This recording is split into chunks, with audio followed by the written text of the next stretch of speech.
본주하권 신통역.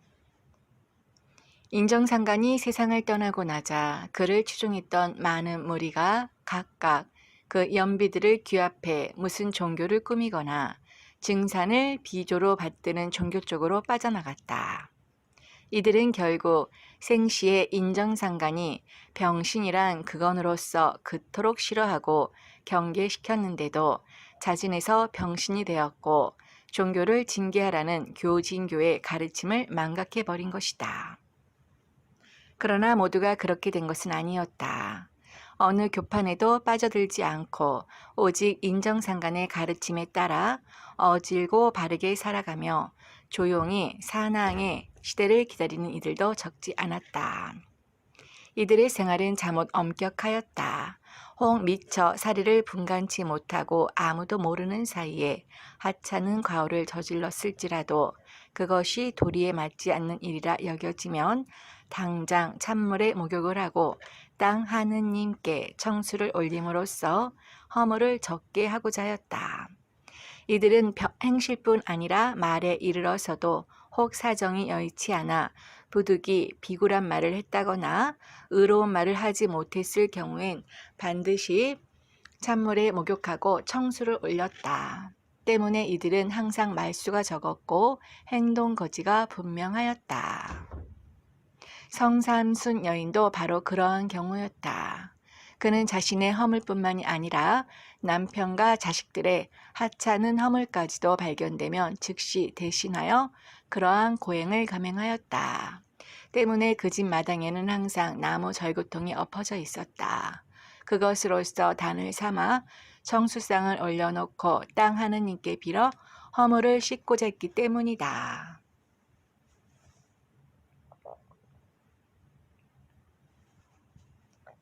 그런데 그리하다 보니 뜻밖에도 그의 몸에 기이한 변화가 일어났다.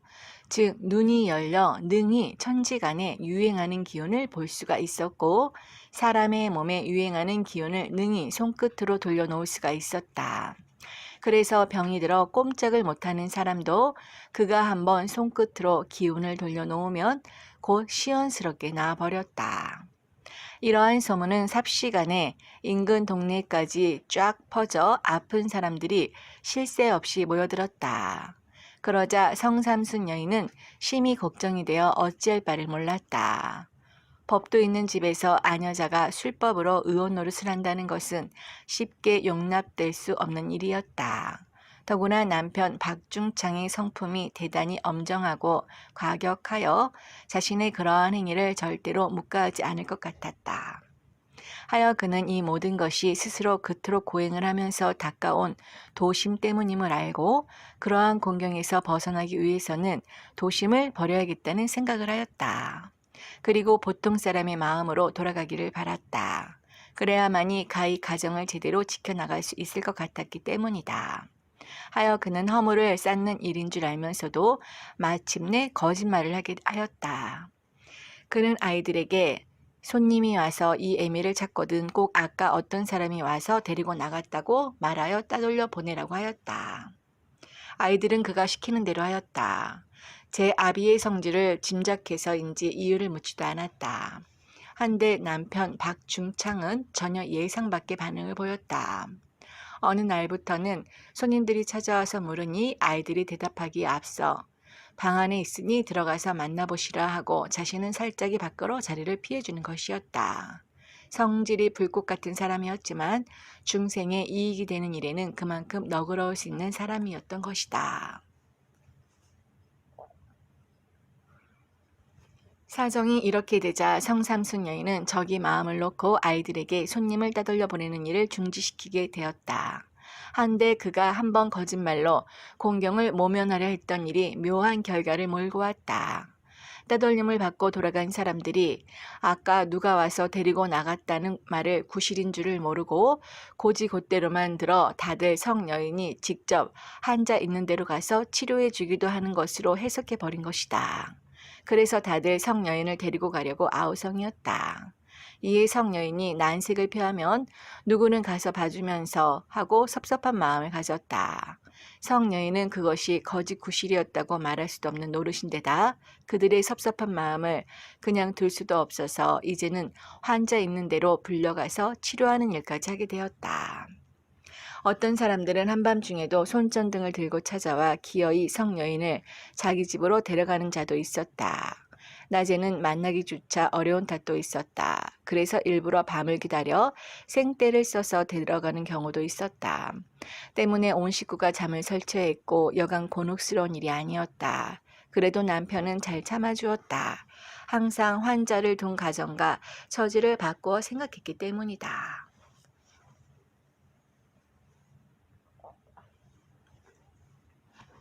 하지만 대개의 사람들이 성여인을 데리고 갈 때와 보낼 때의 마음이 판이하였다. 데려갈 때는 환자가 낫기만 하면 전 재산을 반분하여 줄 듯이 말했다가도 막상 그 환자가 깨끗이 낫고 보면 그저 쌀이나 보리 몇 대를 주어서 보내는 이가 태반이었다. 또 그 중에 무도한 자는 100칸짜리 동전 몇 개를 던져주고는 밤길을 바래다 주지도 않는 이도 있었다. 그러했으니 아마도 그들은 성여인을 무당이나 단골레로 천시한 것이리라. 성여인은 캄캄한 밤길을 홀로 걸을 때마다 회의가 파도처럼 밀려왔다. 그가 이런 일을 하는 것은 형편이 어려워서가 아니었다. 그는 이런 짓을 하지 않아도 넉넉히 살아갈 수 있는 형편이었다. 그는 다만 환자에 대한 측은지심으로 그 일을 하는 것이었다. 그런데 사람들은 그렇게 그를 천대하고 푸대접하는 것이다. 그의 마음은 서운하다 못해 분통이 터졌다. 예전의 성여인은 사람들이 자신을 알아주지 아니해도 별로 서운하게 생각하지 않던 사람이었다. 혹 조금이라도 자기 속에 그런 서운한 생각이 일어난다 싶으면 당장 찬물에 목욕을 하고 땅 하느님께 용서를 빌었다. 그런데 한번 도심을 버리고자 했던 때문일까? 도무지 예전처럼 마음을 쓸 수 없었다. 사람들이 자신을 무당이나 단골레로 취급하면 분한 마음이 새록새록 일어났다. 실로 마음의 쓰임이란 묘한 것이었다. 하늘에 먹구름이 쫙 깔려 금세 비가 쏟아질 듯한 어느 여름날 밤이었다. 이웃 마을에 산다는 젊은이 하나가 손전등을 들고 성삼순 여인을 찾아왔다. 젊은이는 그에게 각시를 살려달라고 애원하였다. 결혼한 지 반년도 안 되는 각시가 금방 죽어가고 있다는 것이었다. 하여 그가 젊은이를 따라가 보니 과연 앳되고 고운 색시가 사람이 들어오는 줄도 모르고 전신을 뒤틀며 신음하고 있었다. 이에 그는 잠시 앉아 숨을 돌릴 겨를도 없이 민첩하게 손끝을 늘려 색시의 몸에 역행하고 있는 기운을 제대로 돌려놓았다. 그러자 색시는 금세 완전한 사람이 되어 일어났다. 그리고 환히 웃으며 고개를 숙여 고맙다는 인사를 하였다. 그런데 성여인이 색시를 자세히 보니 병줄이 완전히 떨어진 상태가 아니었다. 비록 역행하던 기운이 순행으로 돌아가고는 있었지만 그 순기를 계속 밀어줄 만한 기운이 외부로부터 들어오지 않고 있었다. 그 기운이 바로 천지의 생기인데 이 색시가 당년에 받고 살아가야 하는 것이었다.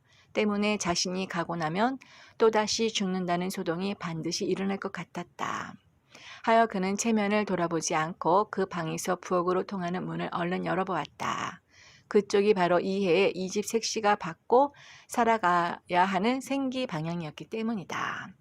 한데 과연 그 집에서 일을 저질러 놓은 것이 보였다. 그 집에서 여름을 시원하게 보내기 위해 소나무를 베어다가 부엌 한쪽에 기둥을 세우고 새로이 부엌을 만들어 솥을 걸어두고 있는 것이었다. 이를 본 성여인은 젊은이에게 깨우쳐 주었다. 금년에 이 색시가 바로 저 방향에서 들어오는 천재 기운을 받아야 하는데 저렇게 막아버리면 살래야 살 수가 없는 거요. 그러니까 상처하지 않으려면 당장에 헐어버려. 이에 젊은이는 당장 부엌에 나가 그것을 다 허물어내 버렸다. 그리고 방에 들어와 크게 웃으면서 말하였다. 정말로 그걸 만들고부터 이 사람이 아파 불었으라오. 상황이 이렇게 되면 성삼순 여인 자신이 생각해도 무당이나 단골레의 소행이 하나도 다를 바가 없었다. 하지만 눈이 열려 청기, 지기의 운행이 훤히 보이는 데는 말을 해주지 않을 수가 없었다. 성여인이 집에 돌아가려고 밖에 나오자 젊은이가 색시와 함께 마루에 나왔다. 그리고 노모를 불러 귀에다 대고 뭐라고 하며 손에다 무엇을 쥐어주었다. 그러자 그 늙은이가 손전등을 들고 앞에 나섰다. 젊은이는 마루에 서서 성여인을 향해 코가 마루에 닿도록 절을 하고는 각시를 끼고 방으로 들어가 버렸다.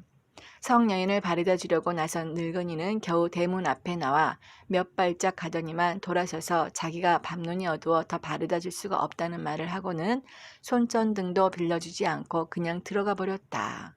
하여 성여인은 그토록 먹구름이 끼어 한치 앞을 분간할 수 없는 칠흑 같은 밤에 홀로 험한 길을 더듬어 집에 돌아와야 했다. 만일 그에게 길을 보는 눈이 열려있지 않았더라면 결코 무사히 돌아올 수가 없었을 것이다. 한데 공교롭게도 그날 밤에 그 늙은이는 손전등을 들고 자기 집 토방에 오르다가 자빠졌고 그 바람에 팔이 부러져 병원에 가게 되었다는 소문이 들렸다. 그리고 신벌을 받아 그렇게 되었다는 소문도 들렸다. 연휴인즉 그날 밤 아들이 돈 1,000원을 사례로 주라고 건네주었고 집에까지 바래다 주라는 당부를 했는데 돈도 주지를 않았고 집에까지 바래다 주지 않았던 것이다. 성여인은 이 소문을 듣자 그 젊은 내가 심히 괘씸하다는 생각이 들었다. 그리고 신벌이라는 말에 깊은 회의를 가졌다. 시상이나 젊은 것들이 늙은애미의 용돈을 얼마나 주지 않았으면 늙은이가 그런 짓을 했을까잉. 그리고 신벌이란 것도 의당 내릴 띠다 내려야지. 참말로 고로코름 불쌍한 늙은이한테 내려야 한다까잉. 그는 또한 자신을 무당이나 단골레 취급을 받게 하면서 밤길을 걷게 하는 손끝의 신통력을 분하게 여기는 마음이 더욱 탱천하였다. 나가 왜 요렇게럼 살아야 하는 것이단가에. 인제가장 닦은 것이 요런 꼴이 되려고 그랬던 것이단가. 아무리 좋은 일이라 하지만 그런 놈한테 요렇게럼 천대받으면서 효야 하는겨. 생각이 여기에 이르른 그는 이후로 별스런 사람이 찾아와도 일체 상대해주지 않기로 결심을 굳히게 되었다. 그렇게 굳은 마음으로 손끝을 쓰지 않고 수십 일을 지내자 그의 오른쪽 어깨에서 돌연 세찬 바람이 일어나기 시작하였다. 몸의 중심을 잡기가 어려웠다. 자꾸만 몸이 한쪽으로 쏠리면서 끌려갔다. 때문에 맘 놓고 앉아있거나 서 있을 수도 없었다. 그저 허리에 힘을 잔뜩 주고 누워 있어야만 했다. 그러한 증상은 꼬박 이틀 동안이나 계속되었다. 그러더니 느닷없이 그 오른쪽 어깨에서 무엇이 툭 터져 나가는 듯하는 둔탁한 소리가 푹푹푹 하고 연거푸 3번이나 났다. 그러자 바람이 뚝 그쳤고 몸이 쏠리지 않았다. 거동에 아무런 불편이 없었다. 어깨를 만져봤지만 아무런 상처도 없었다. 그러나 손끝을 돌려보니 기가 따르지 않았다. 다만 눈으로 기의 흐름을 가늠할 수 있었을 뿐이다. 이로써 그의 손끝에 일어났던 신통력은 완전히 사라져버렸다.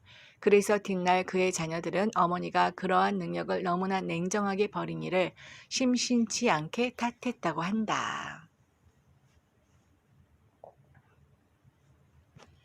필자가 10여 년 전에 이 성삼순 할머니를 찾아뵌 적이 있었다. 그때 할머니는 팔순이 다 되어가는 나이인데도 눈이 빛났고 목소리가 청량했으며 가히 놀랄만한 기억력이 있었다. 할머니는 필자에게 윗글과 같은 사실을 대략 들려주고 자신이 옛날에 그토록 큰 기운을 얻었음에도 결국 쓰지 못하게 된 것은 바로 처음을 삼가하지 않았기 때문이라고 말씀해 주었다. 즉 그 손끝의 기운은 사람의 기운만을 다스릴 뿐 아니라 널리 미루었으면 만물의 기운을 다 다스릴 수가 있는 것이었는데 아이들에게 찾아오는 사람들을 따돌려 보내라는 거짓말을 시킴으로써 첫 단추를 잘못 끼웠다는 것이다.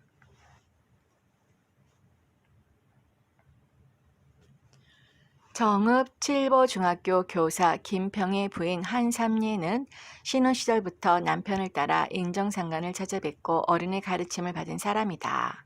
그 또한 어른이 세상을 떠나신 후에 성삼순 여인과 똑같은 정성으로 자신의 허물을 적게 하고자 노력하였다. 헌데 그 역시 어느 날 돌연히 개안이 되면서 사람의 골절과 오장육부가 훤히 보였다. 그리고 손에 묘한 기운이 있어 식구들의 아픈 데를 한번 만져주면 씻은 듯이 나아버렸다. 이는 또한 성삼순 여인과는 별다른 영능이었다. 성 여인이 환부에 전혀 손을 대지 않고 단지 손끝을 환부 가까이에서 그 사기를 몰아내고 정기를 운행시키는 데 비하여 한 삼례 여인은 환부를 꼭 손으로 만져주어야만 했기 때문이다.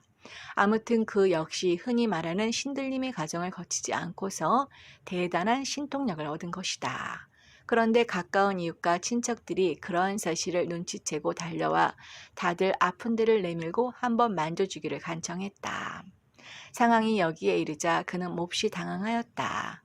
왜냐하면 시댁이 정읍에서 오래도록 향반으로 뿌리내린 도강 김씨 가문인데다 대대로 무성서원 아래 터를 잡고 살면서 학문을 익혔고 시조부 김한상이 구한 말에 의병장으로 활약하여 선비들의 사표가 되었던 집안이기 때문이었다. 또한 그의 친정 쪽에도 의원이나 술사의 일을 하는 사람이 하나도 없었고 남편 김평이 심하게도 예법을 따지는 완고한 사람이었기 때문이었다.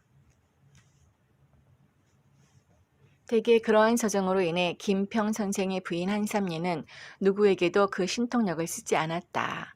뿐만 아니라 날마다 목욕제게하고 인정상간의 영령께 그 신통력을 거두어 주십사고 빌었다. 그러자 과연 그의 손에서 신통력이 사라졌고 개안이 거두어졌다. 필자가 10년 전에 김평 선생 댁을 찾아간 일이 있었다. 그때는 이미 김평 선생은 고인이 되었고 한 삼례 여인과 그의 자녀들이 필자를 반갑게 맞이해 주었다.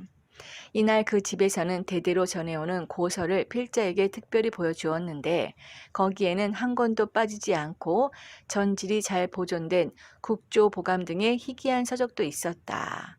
또한 한 삼례 여인은 시조부 김한상의 필적으로 된 장문의 경문을 보여주기도 하였다. 이러한 유서 깊은 가문의 흔적을 보면서 한 삼례 여인이 신통력을 가감히 버릴 수밖에 없었던 고충을 가히 짐작할 수 있었다. 그때 인정상간을 추억하면서 한 여인의 다섯째 아들 김형군 군이 있는 자리에서 매기의 형상을 이야기하게 되었다. 필자는 단지 옛 문헌을 고증하여 알 수 있는 바만을 대략 말하였다. 김형근 군이 이 말을 듣고 문헌에 나타나지 않은 부분을 스스로 추상하여 그림으로 매기의 형상을 완성하였다. 그 그림을 보니 가히 신수의 기상과 음행스러움이 느껴졌다. 하여 필자는 그 그림을 받아서 간직하였다. 한데 근래 백두산 천지에 가끔 출몰한다는 개수를 어느 교민이 촬영한 바 있는데 그 사진을 직접 보니까 김군의 그림을 보고 그와 똑같다고 말하여 필자를 놀라게 하기도 하였다.